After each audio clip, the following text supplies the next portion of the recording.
জমজমাট পর্ব ফুলকিতে ফুচকা খাইয়ে শালিনীকে জব্দ করল ফুলকি। এপিসোড মিস করবেন না। জি বাংলার জনপ্রিয় ধারাবাহিক ফুলকি। বর্তমানে ফুলকির জনপ্রিয়তা শিখরে। চলতি সপ্তাহে নিম ফুলের মধুকে হাড্ডাহাড্ডি টক্কর দিয়ে যৌথভাবে টপার স্থান অধিকার করেছে এই ধারাবাহিক।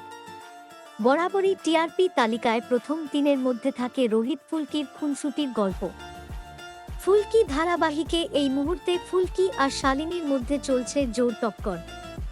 রোহিতকে নিয়ে টানাটানি করছে দুজন। তাকে জিতে নিতে বদ্ধপরিকর প্রাক্তন ও বর্তমানে। শালিনীকে জব্দ করতে মাঝে মাঝে উদ্ভট সব পরিকল্পনা করে ফুলকি। এই যেমন অন্তিম পর্বে ঝাল ফুচকা খাওয়ার প্রতিযোগিতা করে রোহিতের প্রতি ভালোবাসা প্রমাণ করতে উঠে পড়ে লাগে দুজন। রোহিতের বারণে কর্ণপাত করেনি কেউ।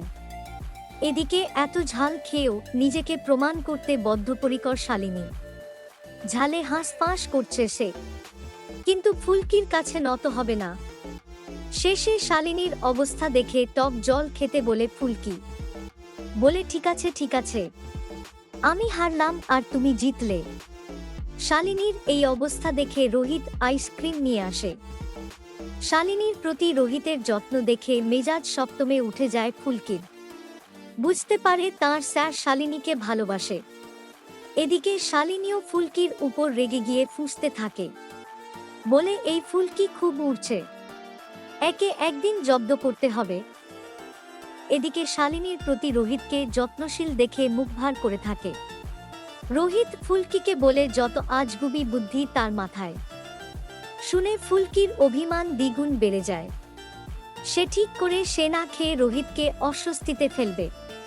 কিন্তু রোহিত ফুলকিকে খেয়ে নাও ছাড়া আর কিছুই বলে না। ফুলকিও মনে মনে ভাবে বারবার জোরাজুরি না করে তো হাতে করে খাইয়ে দিতে পারত।